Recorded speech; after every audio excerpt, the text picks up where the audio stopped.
We've got roots in our cherry tomato plant. I cut the stem here off of the left side of this main plant, and in only 4 days we have just a little over an inch of root growth. It's the perfect time to transplant it. And a plant like this, you want to plant it in, like, 1 to 2 gallon pot like you see here. Yeah, there goes Rhodey. The potatoes, check those out. They're doing really well. It's been a couple weeks, so they'll get bigger, they'll turn brown, and that's when they're ready to be harvested. As you can see, the tree's doing really good. It was really windy yesterday, but I've noticed since we planted this in October, the base has just become super thick. And our Satsuma plum is getting taller. It's getting much bigger. The base is finally starting to get thicker, so I'll show that to you guys here in a second. I've got some guys coming to spray all the weeds. My mailman, he suggested somebody to come and do the work for about 250 bucks, spray everything, and he hasn't had any growth in close to 2 years. And the guy only sprayed once, so I'm gonna use that guy, and we won't have to worry about weeds anymore. Just can, completely focus on upgrades to the home.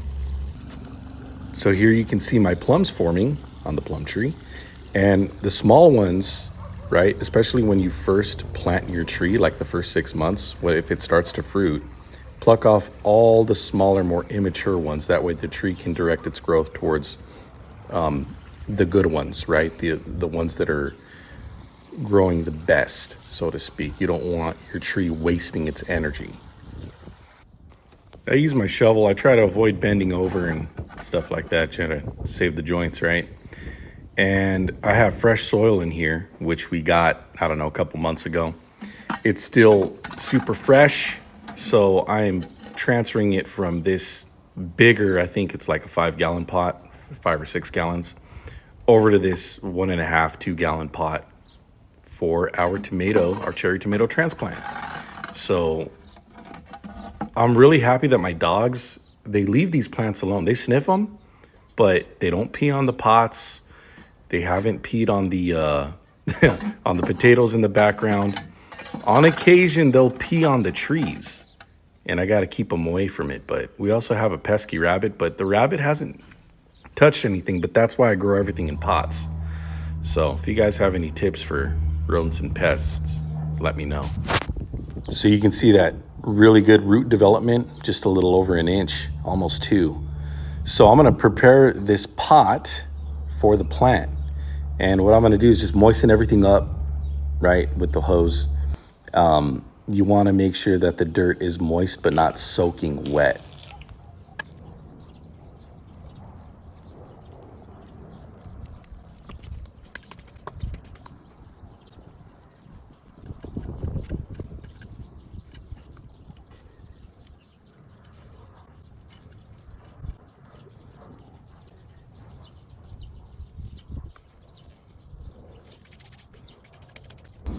So we're gonna let this pot, the top layer right here, we're gonna let it dry just a bit. And that's kind of the way, you want to do it. You don't want it to be too wet when you're planting a fresh plant, right? And you don't want to leave your transplant in water for too long, to where sometimes you'll see in some plant stores, they've got these plants in water, right? And the roots are getting longer and longer. You want to plant them once they're about an inch, inch and a half. Plant them, because you don't want them to be too dependent on the water. In the end, they need nutrients. They need the soil, right? So I'm going to end up buying some plant food too for my cherry tomatoes. And I've already got tomatoes that are starting to form on this main one. So it's pretty nice. We got the plums going, we got potatoes, we got tomatoes. And then sooner rather than later, along this fence line, we're going to be planting all sorts of fruits and veggies. So after letting the soil sit for a little bit, it dried just a little. It's not a hot day, so this was never going to completely dry, and you don't want it to completely dry, but I'm adding some good dry soil to the top layer, and then I'm going to start really, really mixing it in, which you saw me do earlier already. Right now I'm forming the hole so that we can plant our grafted, or not grafted, but our cloned cherry tomato. So when you bury it, what I like to do is bury it about halfway.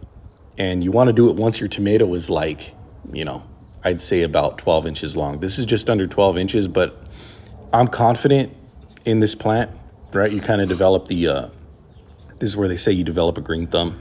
You know, you just kind of know. So it only took like 3 days for me to see roots. And then the fourth day, the roots just exploded, right? They went from nubs, to an inch. And then by the end of that fourth day, yeah, they were huge. So here you have it. Beautiful. You can already see tomatoes, right? This is where the tomatoes are going to start forming. So we've got 3 little bells here. They're going to start turning into yellow flowers.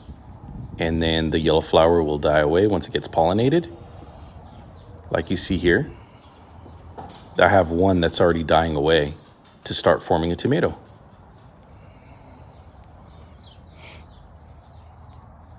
So, I hope that all of you drivers out here have this be your goal, right? Getting yourself a place, stable financially, planting your own fruits and vegetables, be self-reliant to an extent.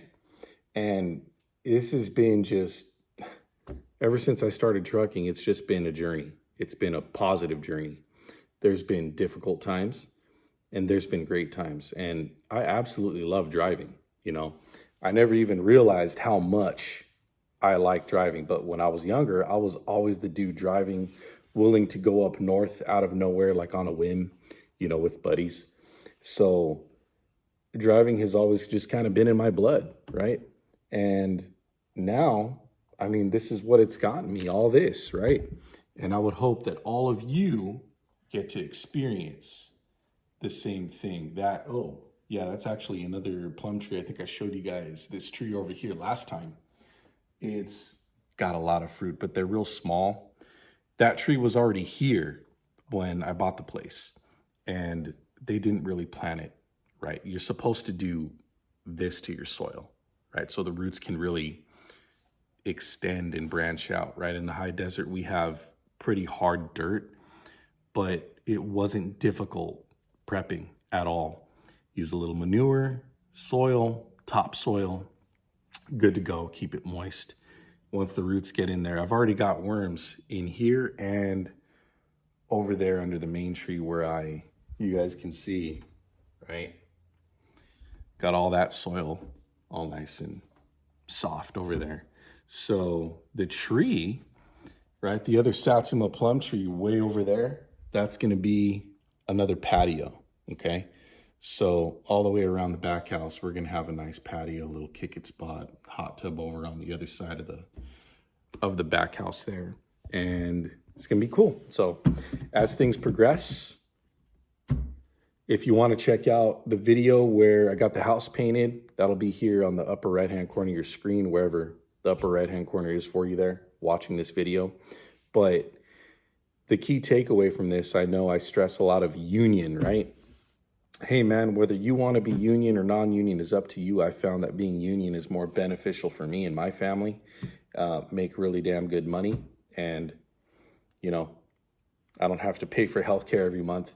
And they are putting into my pension, leaves more money in my pocket to diversify my retirement investments in other ways, in other retirement vehicles. So it's kind of a win-win for me and my family. I hope that you guys, whatever path that you've decided to take in your trucking journey, brings you to a bright future and a bright life.